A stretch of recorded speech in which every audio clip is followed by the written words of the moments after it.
안녕하세요. 저는 올해 50대 후반이 된 남자입니다. 지금까지 살아오면서 정말 많은 일을 겪었는데요.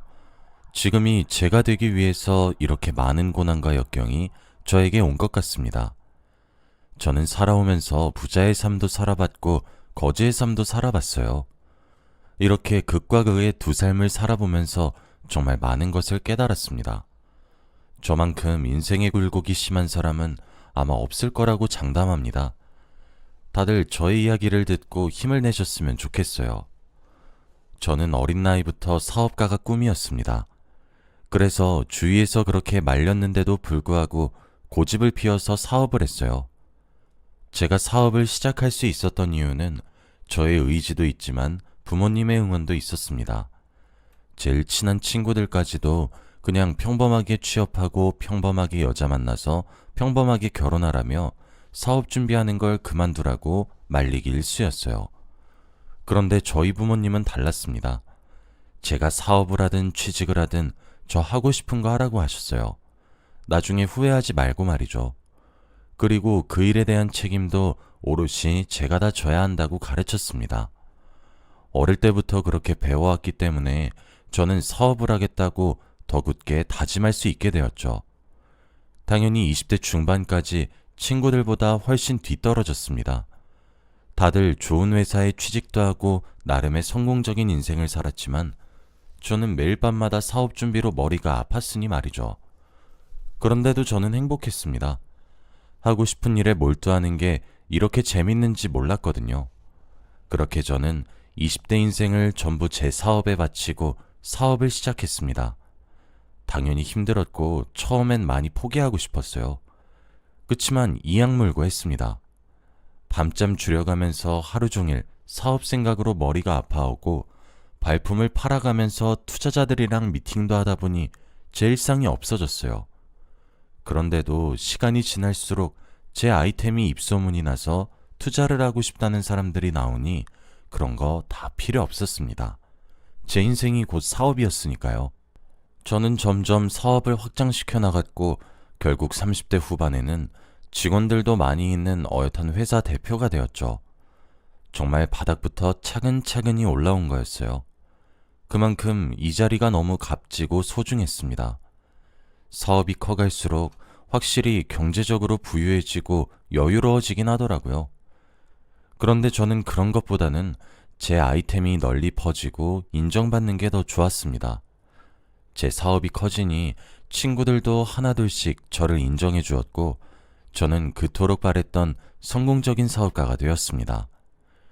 그런데 20대 때부터 저의 영혼을 갈아서 사업에만 몰두를 하다 보니까 어느덧 40을 바라보고 있더라고요. 그동안 연애는 당연히 해보지 않았고 사람들을 만날 여유조차 없었습니다. 주위 친구들은 다 장가가서 아이까지 낳고 행복하게 살고 있는데 저는 이제서야 제 주위를 둘러보게 되더라고요. 부모님도 어느덧 많이 늙으셨고 얼른 며느리를 보고 싶어 하는 것 같았습니다. 제가 사업가가 되니 주위에서 손짜리 제의가 엄청 많이 들어왔어요. 그런 거에 관심이 없어서 거절했는데 이제 사업가로서 결혼도 필요하다는 생각이 들었습니다. 부부 동반으로 할 수 있는 모임들도 많았고 저도 이제는 누군가의 곁에서 휴식을 취하고 싶다는 생각이 들었거든요. 그래서 그때 제일 먼저 들어온 선자리를 나가기로 했습니다. 그런 자리가 처음이라 어떻게 해야 할지 몰라서 되게 가벼운 마음으로 갔어요. 그 사람과 당장 결혼을 할 생각도 아니었고 단순하게 식사 자리를 가진다는 생각이었죠. 그런데 그 자리에서 만난 여성분은 정말 어리셨어요. 저와 10살은 넘게 차이가 나 보였는데 생각외로 저와 대화도 잘 통했습니다. 어린 나이에도 불구하고 세대 차이가 안 나서 대화를 끊임없이 했네요. 사람들이랑 식사를 하면서 일 얘기를 하지 않은 게 정말 오랜만인 것 같았습니다. 여성분과 식사 내내 재밌고 행복했네요. 그리고 저희는 서로 무언가 맞는다는 느낌이 들었고 그 이후로도 계속 만났습니다. 다들 저보고 도둑놈이다 했지만 저는 상관없었어요.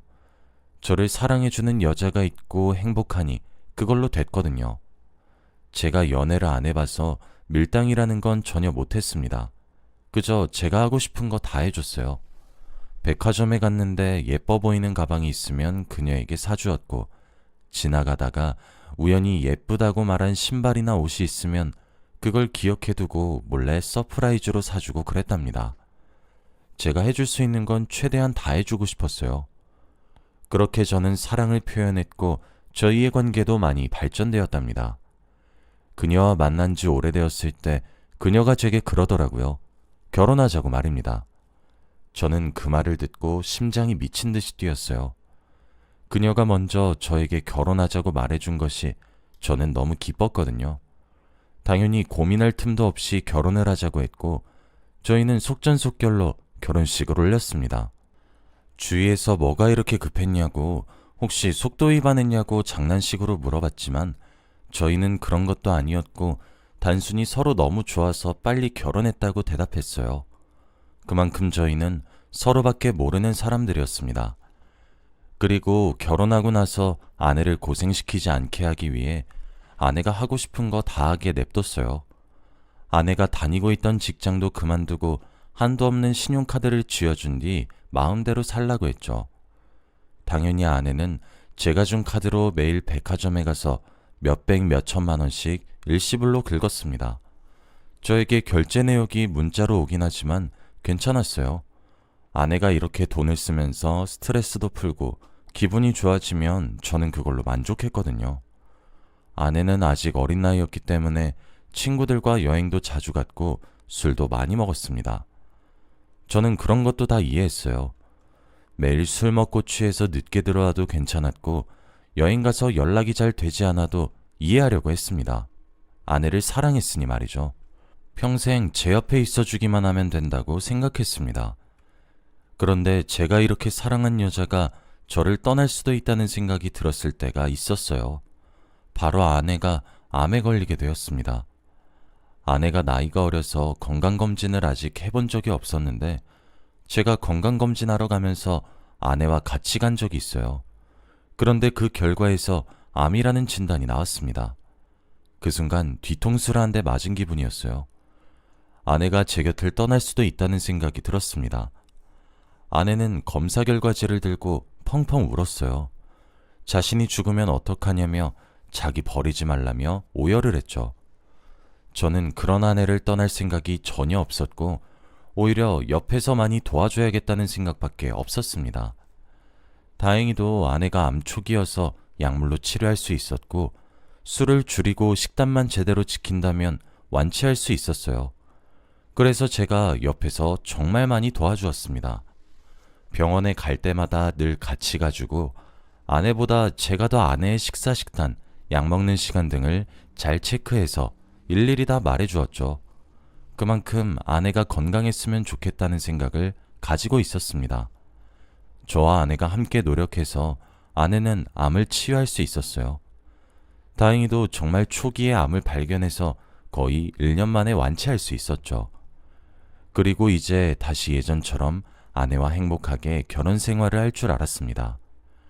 아내는 그동안 사지 못했던 걸 잔뜩 카드로 긁어댔고 저는 일에 더 집중을 했죠. 그런데 이제 좀 행복해지려고 하니 다시 제 인생에 고난이 찾아왔습니다. 바로 제 사업이 위태로워지기 시작했거든요. 순식간에 일어난 일이라 대처도 제대로 하지 못했고 최대한 끝까지 붙잡고 있었지만 이미 손을 쓸 수 없는 상태였기 때문에 파산 신청을 하게 되었습니다. 그 많던 직원들이 한순간에 직장을 잃고 저는 빚쟁이가 되었죠. 정말 단기간에 일어난 일입니다. 그때 그저 머리가 새하얘지고 이게 꿈인지 생신지 모르겠더라고요. 직원들도 펑펑 울면서 회사를 나갔습니다. 저는 한순간에 빚쟁이가 되어서 가지고 있던 집, 차 등등을 다 팔아야 했어요. 그리고 저희 집에는 빨간 압류 딱지가 붙었죠. 모든 것을 다 잃었습니다. 너무 절망적이었고 세상을 살아갈 힘도 없었죠. 다 포기하고 싶었습니다. 그런데 이 순간에서 딱 한 사람이 생각이 났어요. 바로 아내입니다. 저는 앞으로 아내를 어떻게 먹여 살려야 하나 고민했어요. 당장이라도 공사장에서 막노동이라도 뛰어서 밥벌이를 해야 하나 했죠. 아내가 당연히 제 옆에 있어줄 줄 알았는데 그건 저의 착각이었나 봅니다. 저의 사업이 망한 순간 아내는 저를 벌레 보듯이 쳐다보기 시작했어요. 그리고 얼마 지나지 않아 저에게 이혼 서류를 주더라고요. 당장 도장 찍으라고 하면서 말이죠. 저는 아내가 암에 걸리고 힘들 때 옆에서 정성껏 보살펴줬는데 아내는 제가 힘들 때 떠나가려고 했습니다. 제가 아내한테 울고불고 매달려도 아내는 매정했어요. 저보고 더럽다며 당장 꺼지라고 했죠. 그리고 다른 남자와 만나며 벌써 새로운 사랑을 시작했습니다. 안 좋은 일들이 한 번에 덮쳐오니까 정말 살고 싶지 않았어요. 저보다 더 힘든 사람이 있을까 싶으면서 아무도 제 편이 없으니 답답하더라고요. 어떻게 저에게 이런 일이 생기는 건지 하늘을 원망했습니다. 제가 이혼 서류에 도장을 안 찍고 계속 버티고 있었고, 이혼 서류를 찢으면 아내는 바로 다른 이혼 서류를 들고 도장을 찍으라고 했습니다. 저랑 사는 것보다 차라리 죽는 게 낫다며 막말도 서슴지 않게 했죠. 이렇게 헤어지는 게 아내를 위한 길이라는 생각이 들어서 결국 이혼을 했습니다. 아내는 뒤도 돌아보지 않고 저를 떠났고 저는 길바닥에 나앉게 되었어요. 지하철에서 박스를 깔고 잠을 청했습니다. 사람들이 지나가면서 화도 내고 시비도 걸었지만 제가 잘 수 있는 곳은 거기밖에 없었어요. 땡전 한 푼도 없고 자존심도 없었기 때문에 거기서 며칠을 살았네요. 하루 종일 돌아다니면서 저희 같은 사람들을 먹게 해주는 무료급식을 먹고 지하철 밑에 앉아서 사람들한테 돈을 구걸하는 그런 삶을 살았습니다. 불과 몇 달 전까지만 해도 하루에 몇백 몇천만 원은 고민도 하지 않고 결제하는 그런 인생을 살아왔었는데 한순간에 저는 1,000원 한 장도 쓰기 힘든 사람이 되었어요. 그렇게 한 몇 달간 살았습니다.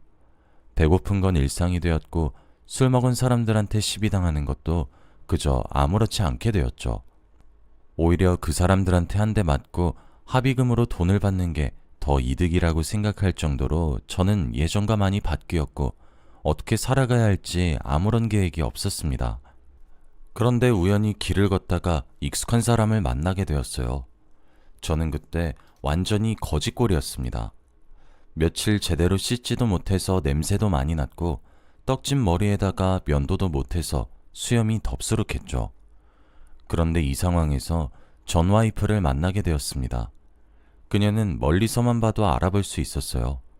저와 이혼했을 당시보다 더 화려해졌고 자신을 더 꾸미고 다녔습니다. 그런데 옆에는 한 남자가 있었고 둘은 팔짱을 낀 채 다정히 걷고 있었죠.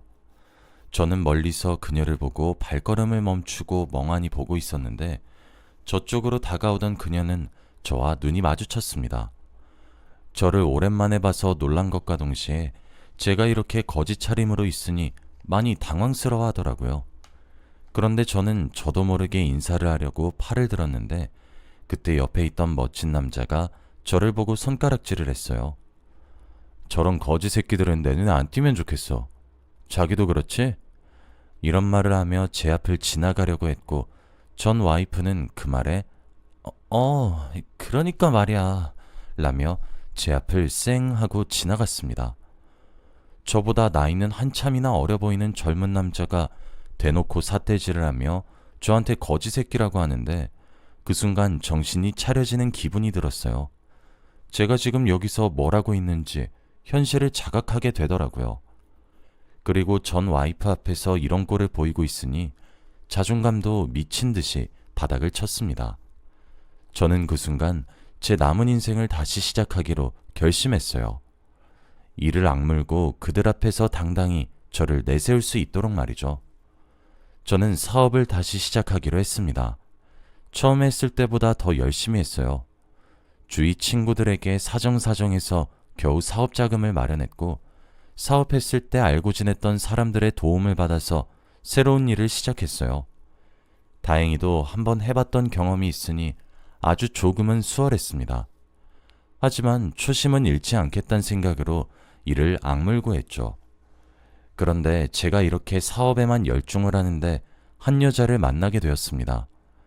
그 여자는 정말 아름답고 성격도 너무 좋았어요. 그 당시에 저는 누군가를 만날 여유조차 없었고 그녀와 만날 시간도 없었습니다.